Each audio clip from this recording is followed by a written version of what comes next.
마태복음 5장 43절로 48절의 말씀, 신약성경 제7면에 있습니다. 또 내 이웃을 사랑하고 내 원수를 미워하라 하였다는 것을 너희가 들었으나 너희에게 이르노니 너희 원수를 사랑하며 너희를 박해하는 자를 위하여 기도하라. 이같이 한즉 하늘에 계신 너희 아버지의 아들이 되리니 이는 하나님이 그 해를 악인과 선인에게 비추시며 비를 의로운 자와 불의한 자에게 내려주심이라. 한 자를 사랑하며 무슨 상이 있으리요? 세리도 이같이 아니하느냐? 또 너희가 너희의 형제에게만 무난하면 남보다 더하는 것이 무엇이냐? 이방인들도 이같이 아니하느냐? 같이 그러므로 하늘에 계신 너희 아버지의 온전하심과 같이 너희도 온전하라. 아멘.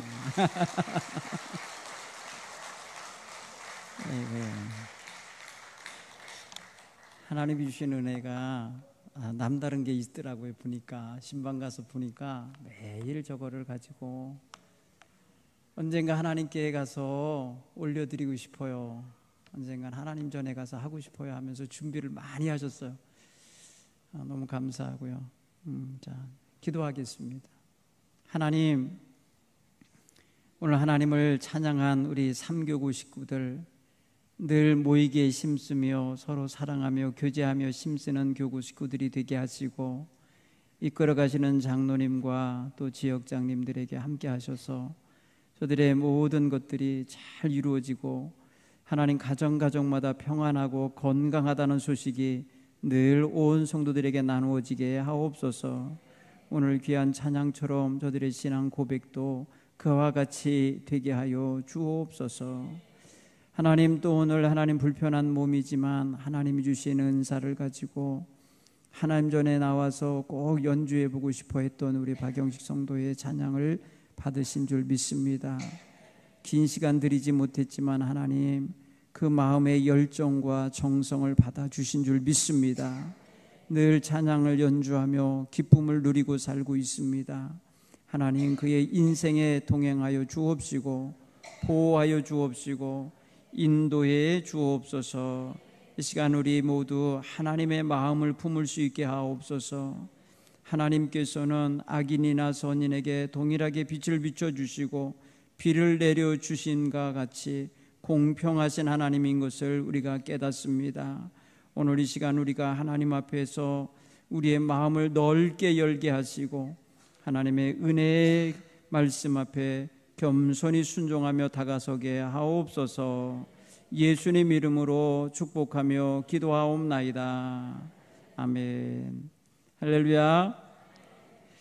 오늘 하나님께서 우리에게 주신 말씀을 읽었는데요, 오늘 이 말씀은 산상설교에서 예수님께서 제자들과 거기 모인 사람들에게 하셨던 말씀의 일부입니다. 오늘 성경 첫 마디는 내 이웃을 사랑하고 내 원수를 미워하라 라고 했다는 말을 너희가 들었나 본데 그렇지 않다라고 하는 걸 말씀하시는 거예요. 여러분, 우리는 성경 어디서 원수를 미워하라는 말을 읽어보셨습니까? 성경에는 그런 말이 한마디도 안 나와요. 원수를 미워하라는 말은 없어요.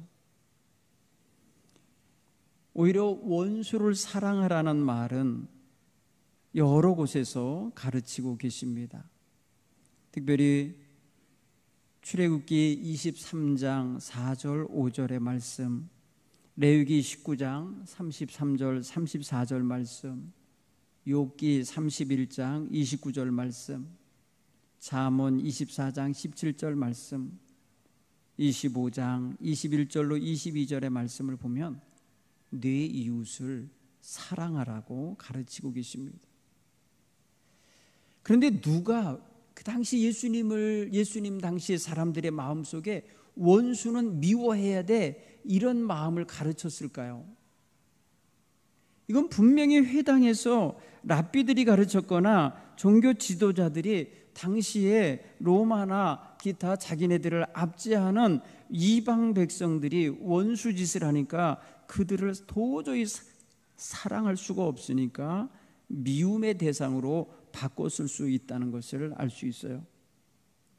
성경에는 들어있지 않지만 쿰란 문서라고 하는 고대 문서가 있는데 거기에는 이런 말씀이 있어요. 모든 빛의 아들들을 사랑하고 모든 어둠의 자식들을 미워하라, 이런 말씀이 있어요. 쿰란이라고 하는 것은요, 당시에 이 예수님 당시보다 조금 더 앞선 시대에 이미 쿰란이라고 하는 지역에 토굴을 파고 경건주의자들, 지금으로 말하면 굉장히 세속에 물들지 않고 싶은 사람들이 집단으로 산속에 들어가서 살던 지역이 있어요. 우리같이 이렇게 산속이라면 나무도 있고 계곡도 있고 물도 있는 이런 산속이 아니고 그냥 말 그대로 광야예요. 나무 한 폴기 없는 광야예요. 제가 가보니까, 쿰란이라는 곳을 가보니까 무슨 그랜드 캐년 같은 그런 어떤 절벽 있잖아요. 그런 흙절벽 속에다가 중간중간에 구멍을 파고 그 안에서 숨어 지내면서 은둔하는 이런 신앙 공동체가 있었던 지역이 쿰란이에요. 그 사람들은 이방 세계와 이방인들과의 접촉을 싫어했어요. 그리고 그들에게 정말 호감을 갖지도 않았던 자들이에요. 그러다 보니까 아마도 모든 어둠의 자식들을 미워하라라는 규정을 두었었을 수도 있어요. 어쨌든 당시에, 예수님 당시에 백성들 사이에 원수로 대할 만한 사람들은 미움의 대상으로 규정짓는 이런 선입견들을 가지고 있었다라는 걸 알 수 있어요. 그런데 여러분, 하나님의 말씀은 궁극적으로 원수까지도 사랑하라예요. 이게 굉장히 어렵습니다. 여러분, 원수를 사랑한다는 개념이 이게 그냥 도덕적인 가르침으로서 끝나면은 그냥 그러려니 하고 고개 끄덕이다가 그냥 말아버리면 되는데, 하나님의 말씀으로 주어지는 명령이라고 생각할 때는 반드시 지켜야 되잖아요. 그렇기 때문에 쉽지 않아요. 원수를 사랑하려면 기본적으로 원수를 용서하고 관용하는 태도를 가져야 돼요. 쉽지 않은 거예요. 용서하고 관용. 여러분, 이미 용서하면 원수가 아니에요. 그렇죠? 이미 용서할 수 있는 힘을 가졌다면은 원수로 대하지 않을 수 있는 마음도 된 거예요. 그렇기 때문에 원수를 사랑하라 하는 말씀에 아주 근본적인 자리에는 원수를 용서하고 원수를 관용적으로 대하라는 거예요. 물론 원수로 인하여 마음의 상처를 입었거나 육신의 상처를 입었거나 가족이 누가 죽임을 당했거나 상해를 받았을 수도 있어요. 그러면 상당히 이 감정이 고감정인 거예요. 아주 고도의 감정인 거예요. 이에는 이, 눈에는 눈, 이렇게 주먹에는 주먹으로 나갈 수밖에 없는 감정이 막 되살아날 수밖에 없는 상대라고요. 근데 이런 사람을 용서하고 관용하여 품지 않으면 도저히 사랑할 수가 없는 대상인 거거든요. 그러니까 결국은 뭐냐면은 자기의 감정과 원한을 누그러뜨리고 녹이지 않으면 안 되는 거예요. 벌써 내부에서, 자기 내부에서 역사가 일어나야 돼요. 상대방을 용서하고 그 사람을 사랑하기 위해서는 내부에서, 자기 속에서 상대방을 향하여 향하고 있는 칼날을 내려놔야 되고요. 아주 독하게 먹은 생각을 꺾어야 되고요. 안 좋게 품은 미움의 감정, 원한의 감정을 다 불태워 없애야만 할 겁니다. 그러지 않고는 어떻게 그를 사랑할 수가 있겠어요? 성경은 내내 우리에게 이렇게 가르칩니다. 너희가 악을 악으로 갚지 말고 선으로 갚으라고 그래요. 여러분, 악을 악으로 갚지 않고 선으로 그것을 대응해주고 선으로 갚아준다. 이거 굉장히 어려워요. 우리가 정말 상대방이 나를 해하려고 하고 나를 해했던 경험도 있고 지금도 해하려는 의도를 갖고 있다고 하는 데는 항상 그 사람을 경계하게 되어 있고 그 사람을 조금 싫어하게 되는 마음이 깔리게 되잖아요.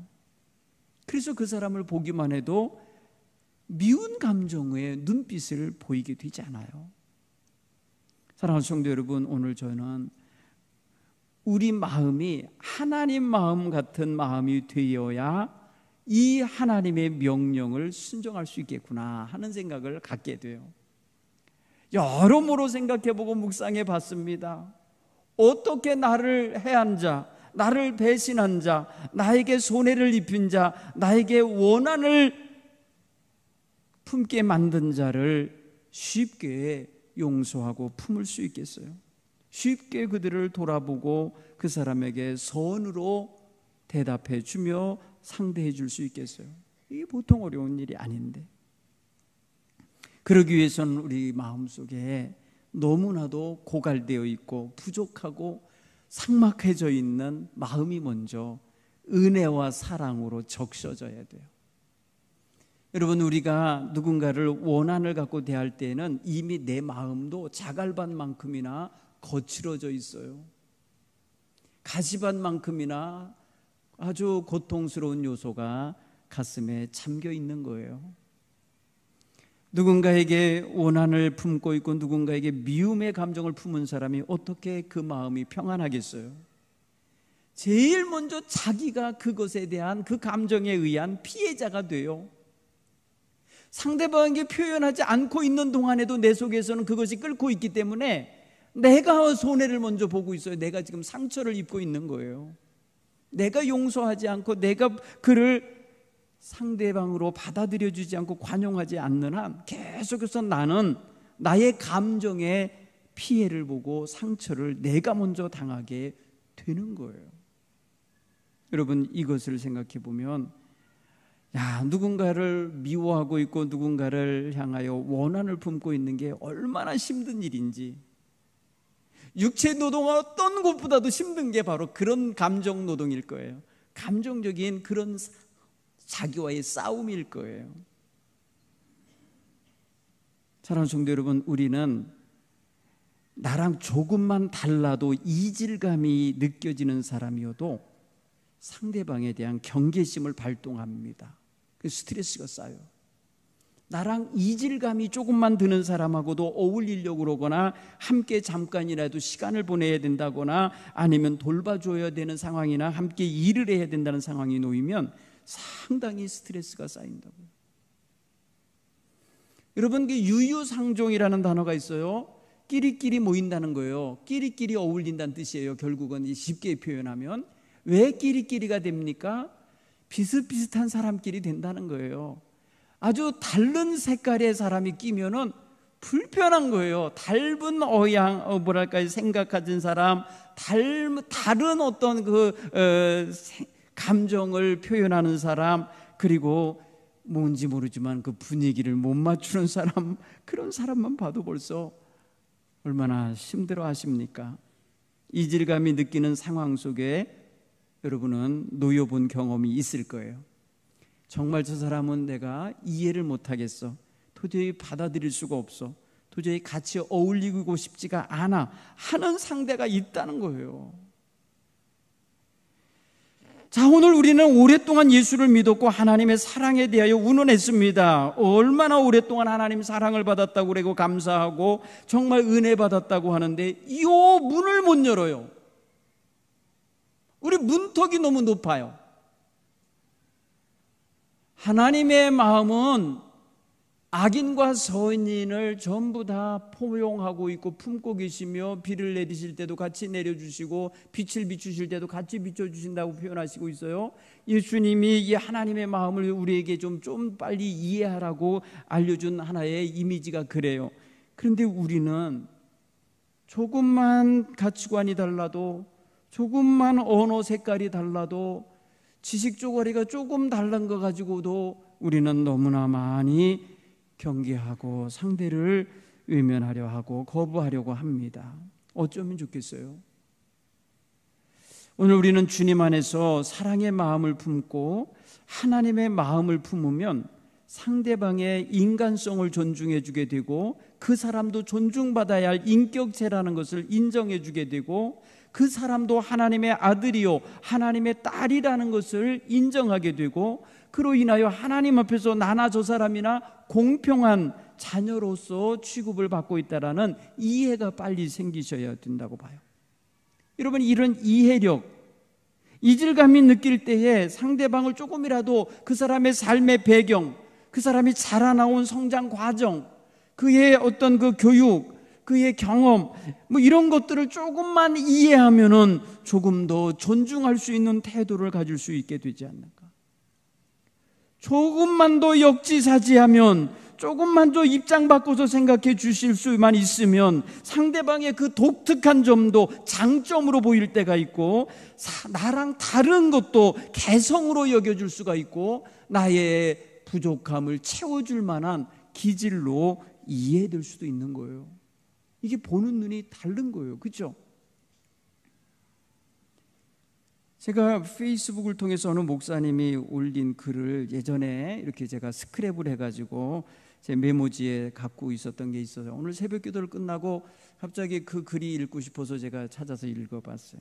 어느 친구가 오랜만에 만나게 됐어요. 오랜만에. 어려서 같이 자랐어요. 그러다가 수십 년 만에 어떻게 연락이 돼갖고, 야, 어느 우리 술집에서 만나자 해갖고 만났답니다. 만나러 갔는데 한 친구가 먼저 와 있고 한 친구가 나중에도 오게 됐는데, 나중에 올 때 바깥에 술집 문 앞에서 어떤 할머니가 거의 다 시들어가는 장미꽃 몇 송이를 팔고 있더라는 거예요. 이 꽃 좀 사주세요. 이 꽃을 팔아야 내가 내일 우리 손녀딸 약을 사줄 수 있어요. 내 손녀가 많이 아파요 하면서 꽃을 팔더라는 거예요. 그래서 이 나중에 들어가게 되는 이 친구가 긍휼한 마음이 들고 측은한 마음이 들고 자기 할머니 생각도 나고 자기 어머니 생각도 나서 그냥 그 꽃을 몽땅 다 필요 없지만 다 사주렸어요. 사가지고 그걸 가지고 이제 그 할머니 가시게 하고 이제 술집으로 들어갔답니다. 그 친구랑 만나는 자리에서 꽃을 보여줬더니 그 친구가 말하기를, 야, 너 바깥에서 샀지 지금? 그 할머니한테 샀지? 그 할머니가 손녀가 아프시대 이랬다는 거예요. 그럴 때에 그 친구, 먼저 온 친구가 말합니다. 거짓말이라고. 그 할머니는 매일 거기 와서 그 말하면서 꽃을 판다는 거예요. 그래서 이 먼저 온 사람은 그 할머니에 대한 선입견이 나쁜 할머니로 선입견이 있는 거예요. 그런데 나중 온 친구는 처음 본 할머니고 처음 그 말을 들은 거고, 그러면서 그 순간 가진 마음이 그 아픈 손녀가 얼마나 아플까, 그 아픈 손녀 때문에 할머니는 얼마나 마음이 아프길래 이렇게 저녁 늦게까지 꽃이 시들도록 팔지 못하고 있었을까 싶어서 다 사준 거예요. 똑같은 상황을 보는 눈이 달라요. 한 사람은 뭐라고 표현하냐면, 그 할머니 매일 거기서 장사하기 때문에 그거 다 거짓말이야 이렇게 보면서 사주지도 않고 들어가는 사람인 반면에, 한 사람은 몽땅 다 사주면서 측은히 여기는 마음을 가졌다. 이게 벌써요, 마음의 눈이 달라요. 이 친구가 그 할머니 거짓말한 거야, 할머니에게는 손녀도 없어, 아프지도 않아 라고 말할 때 이 친구가 뭐라고 그러는 줄 아세요? 꽃 사가는 친구가, 그래? 그러면 다행이다. 아픈 손녀가 없는 거네? 너무 다행이다. 보는 눈이 다르고 생각하는 게 다르고 느끼는 게 다른 거예요. 마음의 폭이 다른 거예요. 생각해 보세요, 여러분. 우리는 너무나도 똑똑하죠. 우리는 분별력이 있습니다. 상대방이 뭘 어떻게 하겠다 하자 이렇게 할 때에 우리는 많은 생각을 갖고 자단도 하고 많은 판단도 하고 평가도 하고 많은 것에 대하여 칼질을 하려고 먼저 대들려고 합니다. 그래서는 안 된다는 거예요.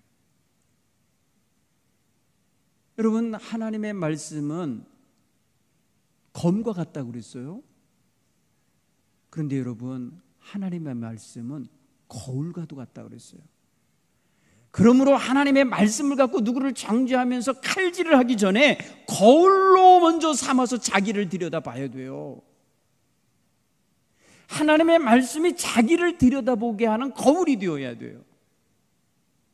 그래야 누군가를 평가하면서 누군가에게 아주 날카로운 칼날을 들이대기 전에 자기 자신을 먼저 점검하고 자기의 허물을 먼저 떼어내는 작업을 하게 되는 거예요.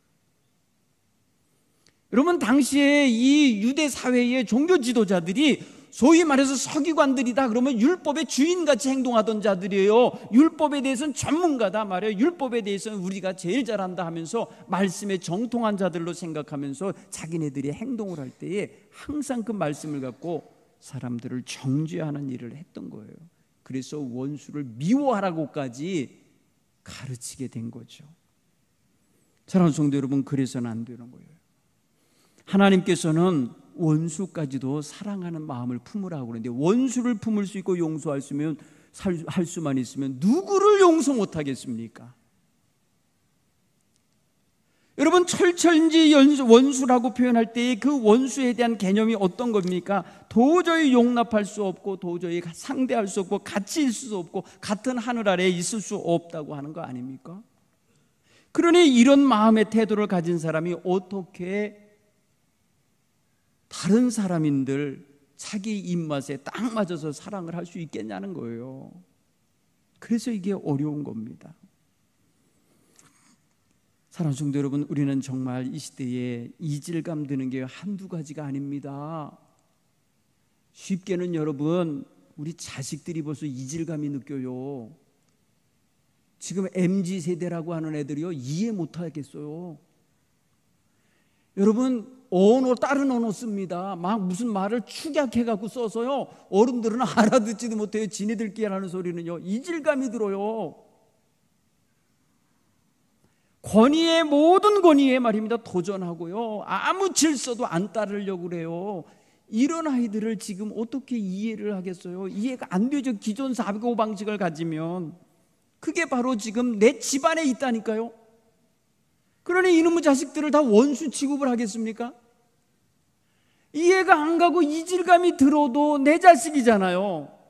그러니까 끝까지 사랑으로 이해하려고 하고 품으려고 하고 그 아이들의 관심사에, 그달에 그 아이들의 어떤 생각의 세계에 소통하려고 노력을 하잖아요.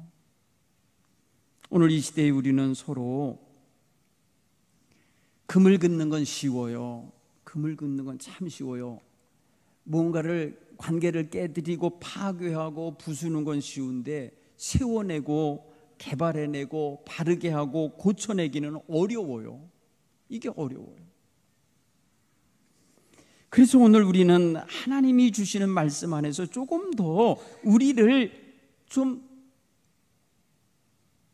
정확하게 볼 수 있는 눈을 갖게 하는 이러한 시간으로 삼아가야 되겠다는 것이죠. 오늘 예수님은 쉽게 이렇게 표현했어요. 너희가 너희를 사랑하는 자를 사랑하면 무슨 상이 있으리요? 세리도 이같이 아니하냐? 왜 세리라고 하는 사람을 여기다 놓았겠어요?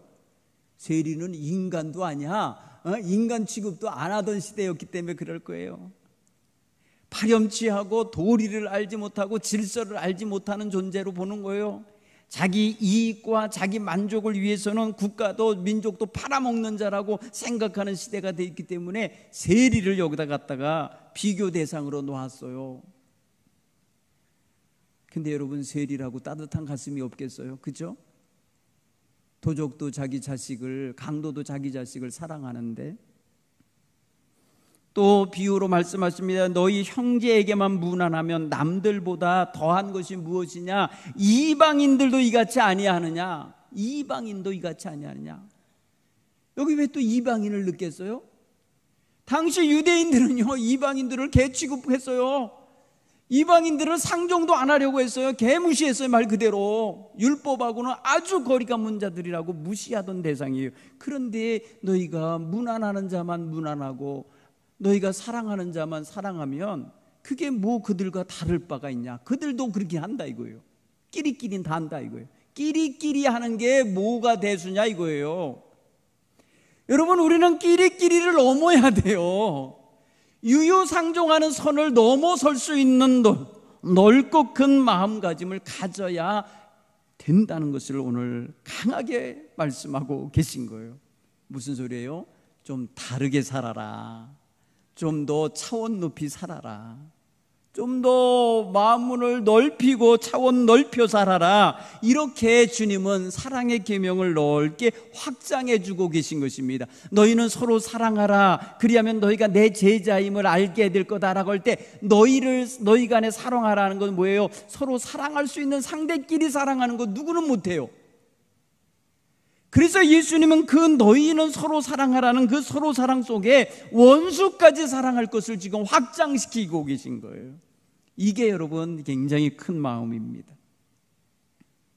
그래서 예수님이 마지막 48절에 너희 하늘에 계신 아버지가 온전하신 것처럼 너희도 온전하라 이렇게 표현하세요. 그 온전하다는 건 퍼펙트인데 영어로는 퍼펙트라고 번역이 되어 있어요. 근데 퍼펙트라고 해서 정말 완전 무결함을 의미하는 게 아니에요.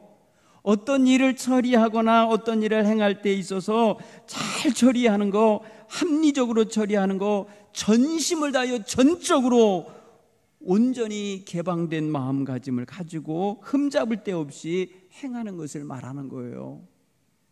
그러니 우리가 누구를 사랑한다 할 때에 끼리끼리 유유상종하는 걸로만 머물러서는 안 된다는 거예요. 행여라도 여러분 마음에 누구 거슬리는 사람이 있고 도저히 마음에 품어지지 않는 사람이 있으면 그 선을 넘으라고 보여주고 계신 거예요.